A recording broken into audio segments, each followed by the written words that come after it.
사랑하는 성도 여러분, 우리는 창세기를 강의해 가면서 하나님께서 저번 주에 7일간의 전체적인 창조 속에 온 우주를 창조하십니다.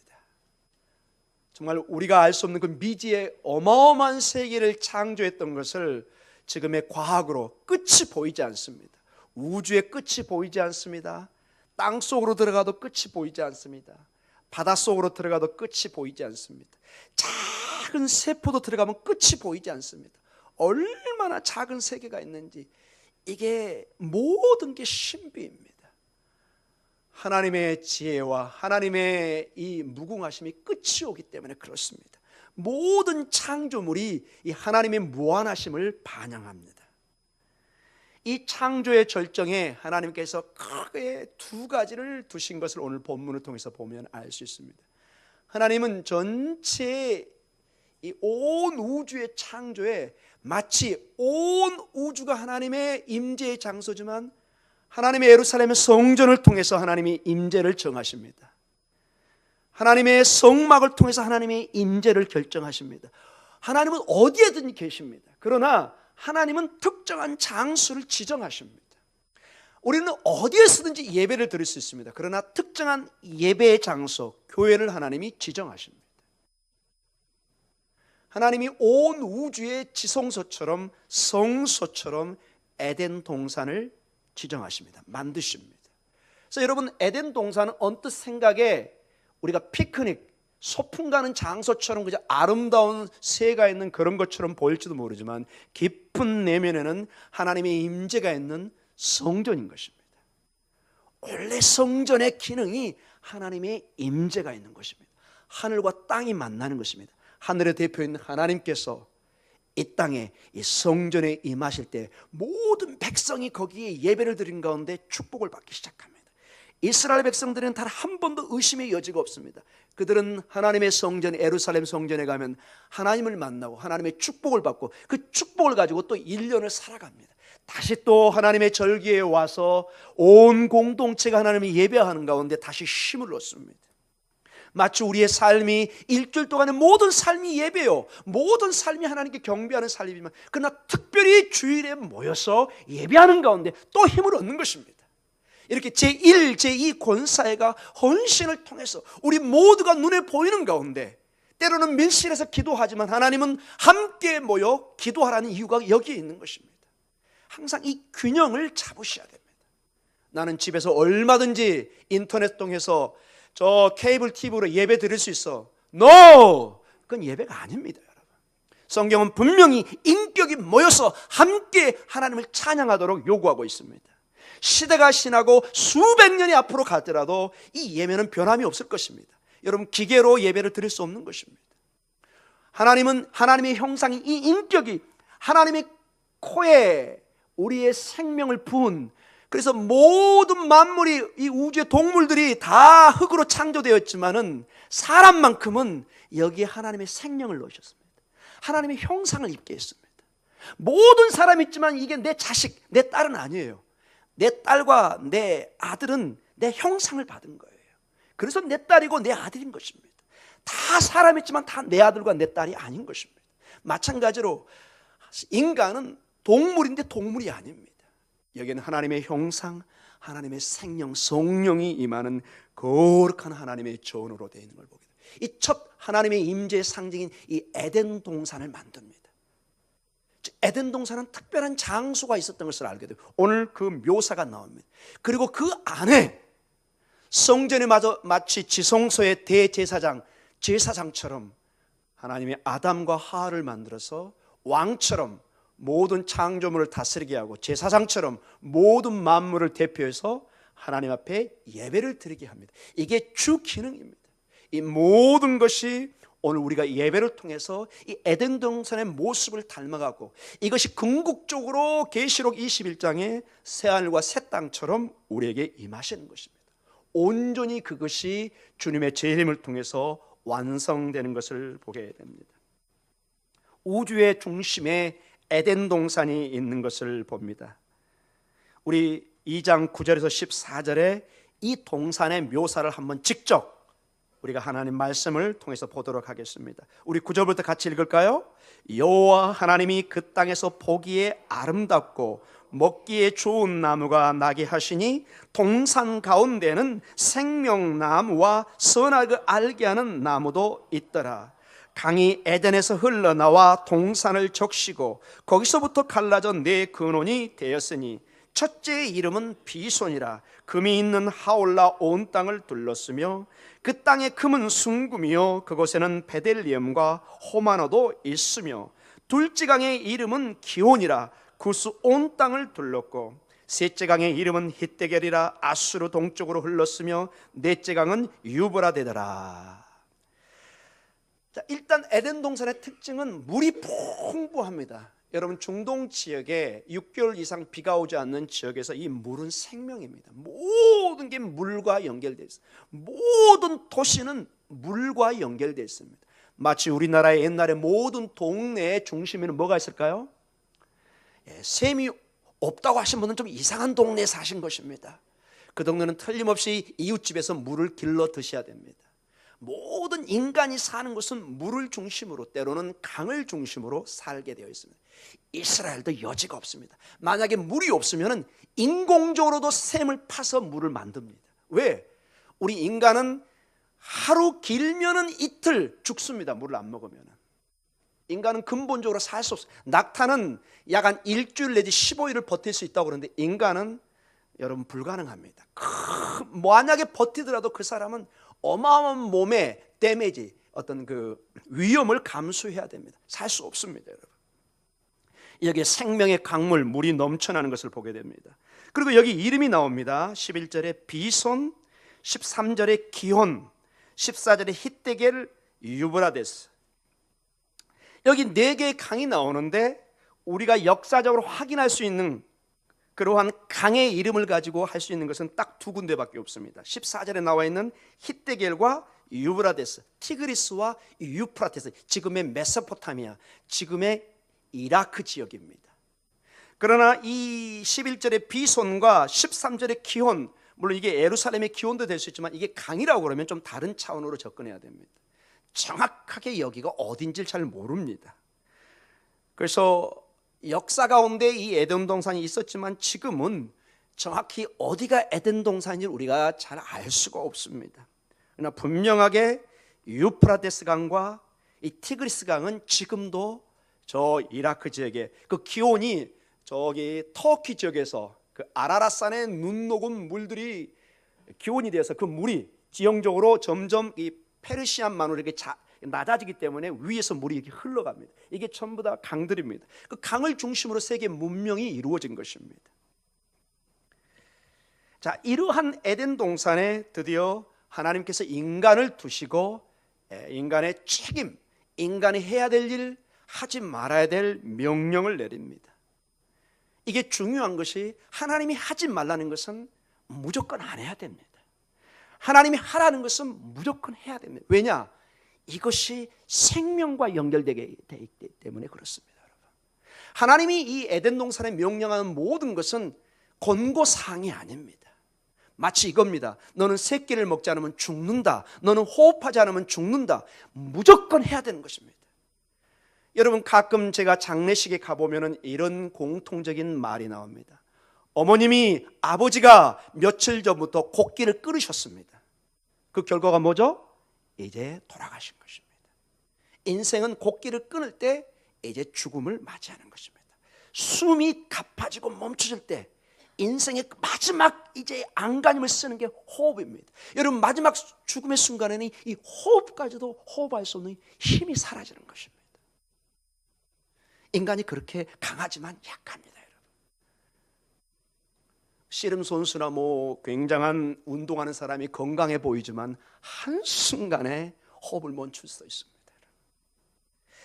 에덴 동산에 사는 인간에게 특별히 제1, 제2 권사에 하나님이 명령하십니다. 우리 성도님들에게 명령하십니다. 아담이 우리의 인간의 조상이라면 동일하게 그의 형상을 입은 우리들도 이 명령을 아주 귀담아 드려야 되는 것입니다. 여기 보면은 9절에 이런 표현으로 하나님께서 에덴 동산을 일단 묘사합니다. 9절을 다시 한번 읽어볼까요? 여호와 하나님이 그 땅에서 보기에 아름답고 먹기에 좋은 나무가 나게 하시니 동산 가운데는 생명나무와 선악을 알게 하는 나무도 있더라. 자, 많은 것이 있습니다. 여러 종류가. 성경에 보면은 무화과 나무를 나중에 부끄러움을 가렸다면 무화과 나무도 있었던가, 여러 나무가 있었을 걸 우리가 추측할 수 있습니다. 그러나 거기에 가장 중요한 두 나무가 나옵니다. 여러분, 어떤 나무죠? 상품을 준비하려고 했는데 이미 여러분이 말씀하셔서 다음 기회로 미루도록 하겠습니다. 생명나무와 선악입니다. 선악과 선과 악을 구별해가는 나무가 동시에 중앙에 이게 마주보고 같이 있는 것입니다. 이 두 나무가 같이 있는 것입니다. 거기에 제 얘기가 아니라 여기에 그대로 묘사되어 있습니다. 사랑하는 성도 여러분, 결국 이 두 나무가 우리 모든 인생의 운명을 갈라놓는 결정적인 역할을 하게 됩니다.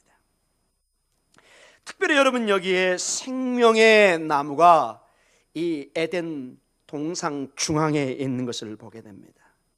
생명나무를 만약에 아담과 이브가 먹었다면 어떻게 될까요?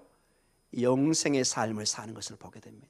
그래서 여러분, 우리가 추측컨대 아담은 영원한 생명을 가진 존재로 태어나지 않는 것을 알게 됩니다. 성경은 영원한 생명을 가진 불멸의 존재는 누구밖에 없죠? 하나님밖에 없습니다.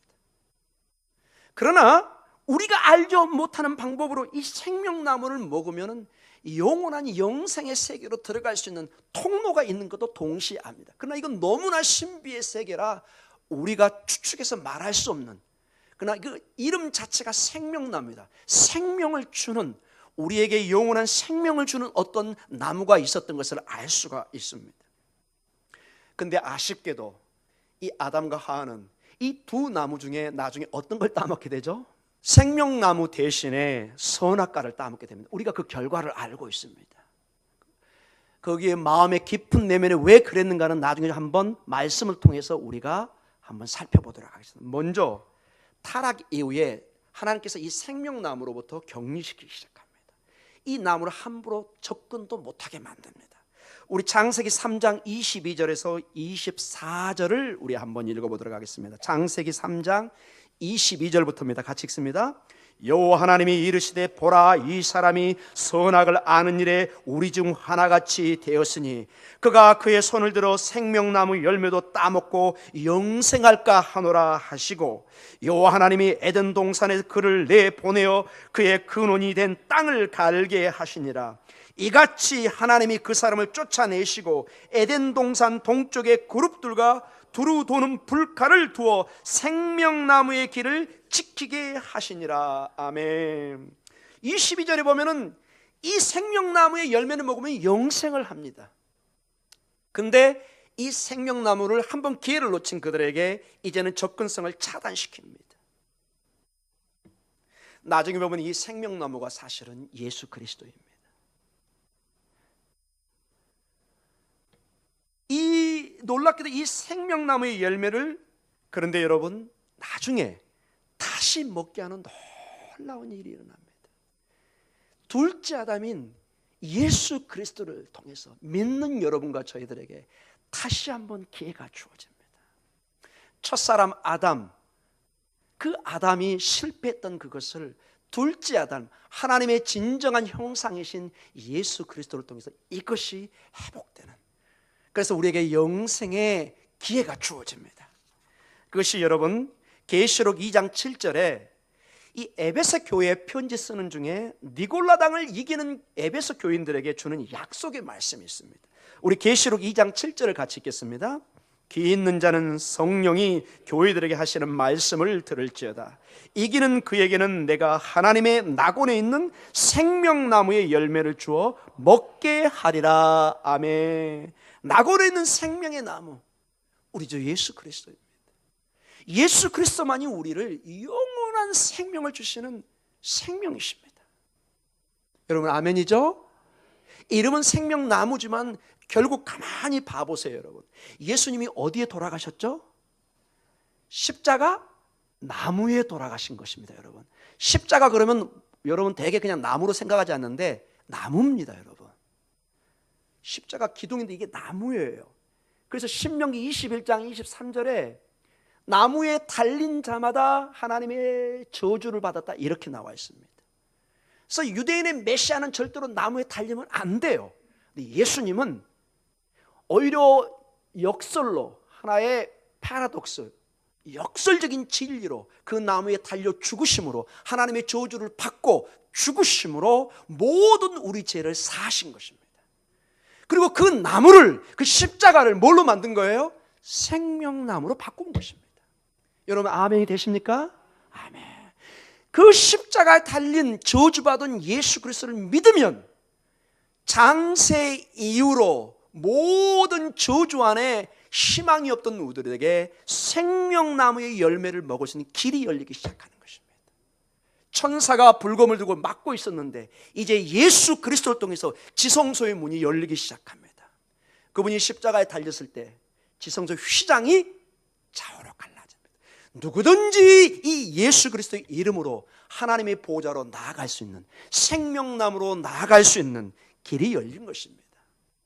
제1, 제2 권사회 여러분, 이 주님을 여러분은 섬기는 특권을 가지고 있습니다.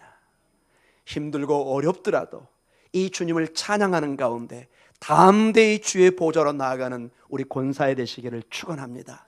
우리 성도님 되시기를 축원합니다.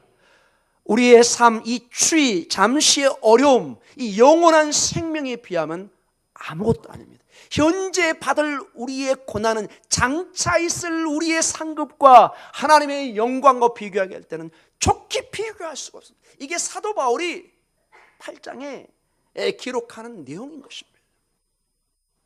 계시록 22장 1절과 2절에는 놀라운 생명의 말씀으로 다시 주어집니다.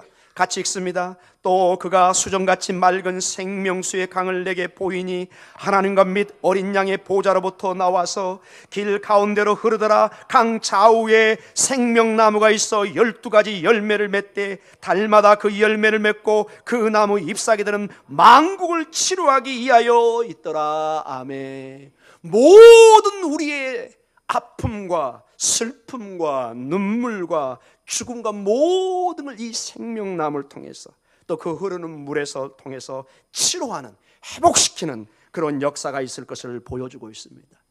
이 계시록의 여러분 주인이 누구신가요? 예수 그리스도입니다. 이 예수 그리스도가 모든 것을 우리에게 약속해 주고 있는 것입니다. 계시록 22장 14절에는 이런 표현으로 생명나무를 표현합니다. 같이 읽습니다. 자기 두루마기를 빠는 자들은 복이 있으니 이는 그들이 생명나무에 나아가며 문들을 통하여 성에 들어갈 권세를 받으려 함이로다. 아멘. 모두가 예수 그리스도를 통해서 이제 생명나무의, 생명의, 하나님의 진정한 생명에 접근하는 것을 보게 됩니다. 그리고 계시록 22장 19절에 이렇게 예언의 말씀이 끝을 맺고 있습니다. 같이 읽겠습니다. 만일 누구든지 이 두루마리의 예언의 말씀에서 제하여 버리면 하나님이 이 두루마리에 기록된 생명나무와 및 거룩한 성의 참여함을 제하여 버리시리라. 아멘. 이 예언의 말씀, 예수 그리스도를 떠나서는 생명책에서, 생명나무에서 제해된다는 것입니다. 사랑하는 성도 여러분, 우리의 믿음은 그래서 우리의 운명을 갈라놓습니다. 아담과 하와가 그 단순한 나무처럼 보이는 생명나무와 선악과 중에 그들이 선택했지만 그 영향력은 모든 후손에게, 그 형상을 입은 모든 인류에게 주고 있습니다. 예수 그리스도를 통해서 이제 다시 회복할 기회를 주고 있습니다. 그러나 지금도 많은 사람이 이 주님의 생명나무를 가치를 모르고 택하지를 못하고 있습니다. 마지막에는 이 생명나무와 멀어지는 이 생명의 책에서 제외된다고 말씀하고 있습니다. 제1, 제2 권사에는 주님을 믿음 가운데 이 생명나무의 축복을 충만히 받는 축복이 있기를 간절히 축원합니다. 여러분의 삶에도 이 생명나무, 이 생명의 근원에 가까워지는 시편 73편의 시편의 기자의 고백처럼 하나님을 가까이함이 내게 복이다. 하나님을 가까이함이, 마치 우리의 인생이 지구를 떠나면 자유로울 것 같지만 그 순간 죽음입니다. 물고기가 물을 떠나서 육지에 살면 행복할 것 같은데 그 순간 그는 죽음을 선택한 것입니다. 우리의 믿음의 세계도 삶과 죽음의 갈림길에 있는 것을 보게 됩니다. 자, 이제 명령으로 이 내용이 다시 연결됩니다. 우리 창세기 2장 15절과 17절에 하나님께서 두 가지 명령을 주십니다. 자, 15절 같이 먼저 읽을까요? 여호와 하나님이 그 사람을 이끌어 에덴 동산에 두어 그것을 경작하며 지키게 하시고, 자, 일단 경작하고 지키게 합니다. 큰 사명을 주면서 허락하는 명령을 주고 금지하는 명령을 두 가지를 줍니다. 자, 16절 17절 읽습니다. 16절입니다. 여호와 하나님이 그 사람에게 명하여 이르시되 동산 각종 나무의 열매는 내가 임으로 먹되, 허락해 줍니다. 먹어라, 마음껏 먹어라 이것은. 그러나 17절 읽겠습니다. 선악을 알게 하는 나무의 열매는 먹지 말라, 내가 먹는 날에는 반드시 죽으리라 하시니라. 아멘. 정령 죽으리라는 것입니다. 예 없이 죽을 것이다. 이 선악과를, 여러분 이름은 얼마나 좋습니까? 선과 악을, 인생의 모든 우리 지혜의 이 가장 소중한 것이 어떤 것이 옳고 어떤 것이 그른지를 판단하는 것, 이게 인간의 가장 중요한 인격의 기능입니다. 이게 인간다움이라는 것입니다. 그런데 하나님은 말씀하십니다. 그것은 no touch. 그거는 네가 터치하지 말라. 이유를 말하지 않습니다. 무조건 명령하십니다. 사랑하는 성도 여러분, 때로는 하나님 우리에게 명령하십니다. 무조건 아멘 하셔야 됩니다. 때로는 부모님이 3살 먹은 4살 먹은 아들 딸들에게 무조건 명령합니다. 설명하지 않습니다. 그 아이는 그 얘기를 들어야 됩니다. 대부분 그런 명령은 그 아이에게 아주 중요한 명령일 때 그렇습니다. 딸아, 아들아, 너 유치원 가다가 이상한 아저씨, 이상한 아줌마도 넣겠습니다. 아줌마가 부르면 가지 마. 안 돼. 삼촌 뭐 강아지 보여준다, 뭐 TV 보여준다, 너 하세요. 너. 여러분 너무 공감하셔서 대답을 안 한 걸로 알고 있습니다. 그 명령은 그 아이에게 굉장히 중요한 명령입니다. 사탕 준다고 사탕 10개 줘도 가지 마라. 내가 100개 주겠다. 이렇게 엄마들이, 할머니가 약속할 때가 있습니다. 자, 먼저 허락의 명령이 주어집니다. 16절에 각종 나무가 있고, 여기는 그래서 생명나무도 포함되고 있는 것을 보게 됩니다. 충분히 그래서 아담과 하와는 생명나무를 선택할 기회가 있었어요, 없었어요? 있었다는 것입니다. 분명히 있었습니다. 선악과만 빼놓고 모든 걸 먹을 수 있는 기회를 줬습니다. 정말 아쉽죠? 왜 후자를 선택했는지. 동시에 금지의 명령을 내립니다. 금지의 명령은 다시 17절 다시 한번 읽겠습니다. 선악을 알게 하는 나무의 열매는 먹지 말라. 내가 먹는 날에는 반드시 죽으리라 하시니라. 아멘. 이거는 강력한 히브리어도 명령형입니다. 선택의 여지가 없어요. 넌 이거 먹으면 죽습니다. 여러분, 이 말씀은 한마디로 독약이라는 것입니다. 농약과 같은 것입니다. 넌 이거 먹으면 선택의 여지가 없이 너는 죽는다, 이게 얘기하는 것입니다. 여러분, 확 와닿습니까, 여러분? 너무 놀래가지고 대답을 여러분 안 하시고 계십니다, 여러분. 근데 여러분 가만히 생각해 보세요. 이 놀라운 이러한 명령을 왜 그들은 유혹을 받았을까? 이거 따먹고 싶은, 궁금하지 않으십니까, 여러분? 물론 우리가 추측해 볼 수밖에 없습니다. 왜? 아담과 하와가 아니기 때문에. 왜 모든 과일을 다 따먹을 수 있었는데 선악과를 따먹고 싶은 유혹이 있었을까요, 여러분? 여러분, 인간은 로봇으로 만들어지지 않습니다. 중요한 것은 이 성경을 통해서 보면 거듭 보면 놀라운 게, 인간은 상당한 자율권을 가지고 있습니다. 이걸 학자들은 전문적으로 윤리도덕적 자율권이란 말을 씁니다. 인간은 스스로 판단할 수 있는, 스스로 결정할 수 있는 로봇이 아닌, 로봇은 여러분 데이터를 입력해 줘야 됩니다.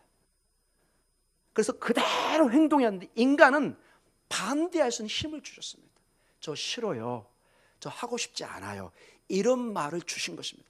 저 하나님 이거 싫어요. 이렇게 말할 수 있는 권한을 주신 것입니다. 이게 우리의 이성이고 우리의 인격이고 자율권이라는 것입니다. 근데 여러분, 이게 조금 과하게 발동될 때가 있습니다. 우리가 윤리적 도덕적 자율권을 추구하는데 이것이 하나님의 말씀의 바운더리 한계 속에 이루어져야 되는데 자꾸 우리는 지구 밖으로 한번 떠나보고 싶습니다. 물고기가 자꾸 물 밖으로 가서 한번 살아보고 싶습니다. 여러분이 에스겔 28장에 놀랍게 이 창세기와 유사한 내용이 하나가 나왔어요. 여러분과 저의 심리 상태, 우리 인간의 고질적인 한 문제가 여기서 하나가 대두가 되고 있습니다. 우리 에스겔 28장 2절을 한번 읽어볼까요? 같이 읽습니다.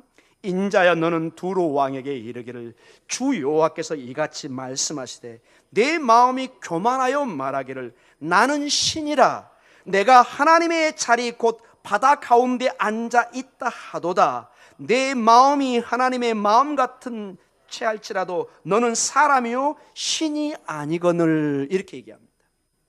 인간은 놀랍게도 하나님의 형상을 입어서 매우 하나님과 유사한 점이 있습니다. 마치 우리의 아들, 딸들이 매우 부모님과 유사한 유전인자를 받고 있습니다.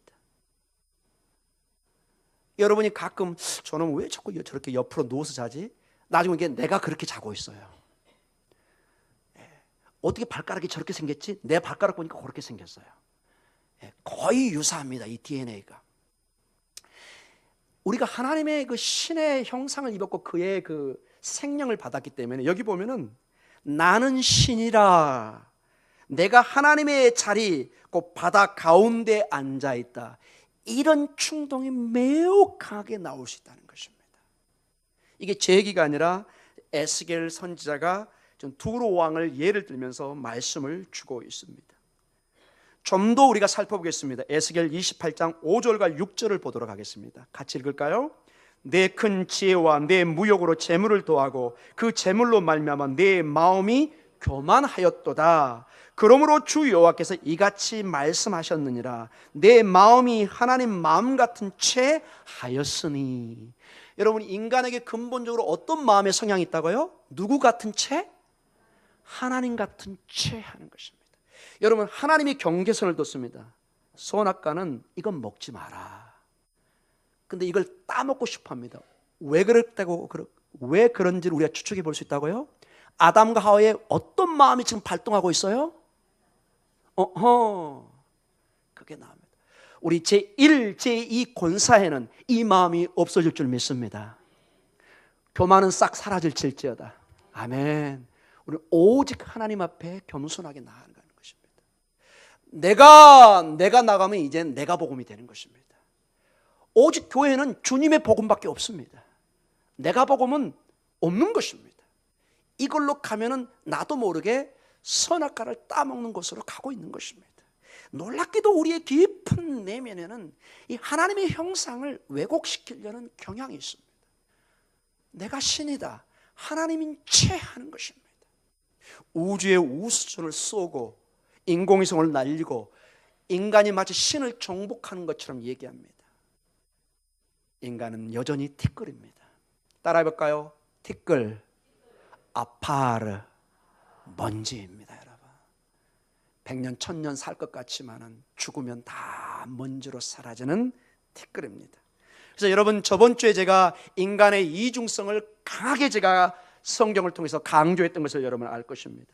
인간은 하나님의 형상을 입었고 하나님의 입김, 하나님의 생명, 성령을 받았기 때문에 놀라운 특별한 관계를 하나님과 갖습니다. 오직 인간만이 하나님을 예배하고 경배하고 찬양할 수 있는 특권을 가지고 있습니다. 왕 같은 제사장으로 모든 것을 다스릴 수 있는 힘을 가지고 있습니다. 생각하는 능력이 있습니다. 하나님을 인정하고 고백하고 예배하는 놀라운 특권과 그러한 삶의 모습을 가지고 있습니다. 그러나 동시에 인간은 흙으로 만들어져서 죽으면 먼지가 되어서 다시 흙으로 돌아갑니다. 아담아에서 와서, 흙에서 와서 아담, 인간이 되었지만 다시 죽으면 아파르, 먼지가 되어서 아담아, 흙으로 돌아갑니다. 좀 더 이것을 깊이 얘기하면, 그래서 하나님이 중앙에 선악과와 생명마음을 나눴다는 것은 분명한 이 피조물에게 한계를 주어진 것입니다. 네가 아무리 뛰어나지만 너는 나의 말을 들어야 되는 피조물이라는 것을 알려주는 것입니다. 너는 나의 명령을 받아야 되는 그러한 피조물이지 창조자가 아니라는 것입니다. 사랑하는 성도 여러분, 우리는 하나님이 아닙니다. 제1, 제2 권사에는 오직 하나님만을 경배해야 될 것입니다. 우리 온 성도들은 오직 하나님께 경배하는 자로 갈 때, 그때만이 온전한 우리 안에 하나님의 형상이, 하나님의 성령이 일어나기 시작합니다. 온전한 생명나무의 기능이 여기서 살아나기 시작하는 것입니다. 아담과 이브는 지혜를 찾았습니다. 선악과를 따먹었다는 것은 지혜를 찾는 것입니다. 그러나 그들의 행동이 잘못된 것은 이 지혜를 하나님의 말씀 밖에서, 하나님의 명령 밖에서 찾은 것입니다. 하나님께서 결정하실 옳고 그름의 문제를 그들 스스로 판단하려는 경향이 있는 것을 알게 됩니다. 그래서 모든 원죄의 출발은 지혜자가 되기 위해서 하나님과 그의 말씀을 회피하는 마음입니다. 근본적으로 우리가 하나님 앞에 멀어지는 동기 중에 하나가 그의 말씀을, 그의 명령을 회피할 때, 그때부터 우리는 부끄러움을 느끼기 시작합니다. 전혀 벌거벗어도 부끄러움을 몰랐던 그 에덴 동산에 부끄러움을 느끼기 시작합니다. 추함을 보기 시작합니다. 나의 존재를 보기 시작합니다. 우리 제1, 제2 권사에는 모든 일을 주님의 은혜로 했습니다. 이 고백이 있으시기를 축원합니다. 우리는 주님의 은혜로 하는 것입니다. 주님의 은혜로. 여러분, 오늘 날씨 춥다고 커피도 밖에서 안 마셨죠, 여러분? 여러분, 몇 달 전에 여름에 덥다고 아우성 치던 생각 나십니까, 여러분? 별로 반응이 없으십니다, 여러분. 그때 얼마나 우리가 시원한 날씨를 기대했습니까, 여러분? 정작 시원한 날씨, 좀 과하긴 하지만 몹시 싫어합니다, 여러분. 이제 갑자기 여름이 그리워지기 시작합니다, 여러분. 사랑하는 성도 여러분, 날씨 하나의 변화에도 이렇게 민감합니다. 그렇게 우리 피부가 민감해집니다. 이 날씨를 누가 주관하시죠? 하나님이 주관하시죠. 하나님은 오늘도 말씀하십니다. 내 사랑하는 자녀야, 내 자녀야, 내가 이걸 주관하니 너희는 나를 경배하지 않고는 이 날씨조차도 너희가 어떻게 할 수가 없다. 혹시 자녀들 분들이 저 전방에 근무하고 있으면 여러분 많이 마음이 아프실 겁니다. 지금 온도를 보니까 전방은 마이너스 19도, 체감 온도가 20도를 넘어갑니다. 그냥 서 있으면 얼어버리는 것입니다. 그 정도 되면 여러분, 사람이 숨쉬기도 어렵습니다. 여러분. 너무 더워도 숨쉬기 어렵고 너무 추워도 숨쉬기 어려워. 얼마나 우리가 연약합니까?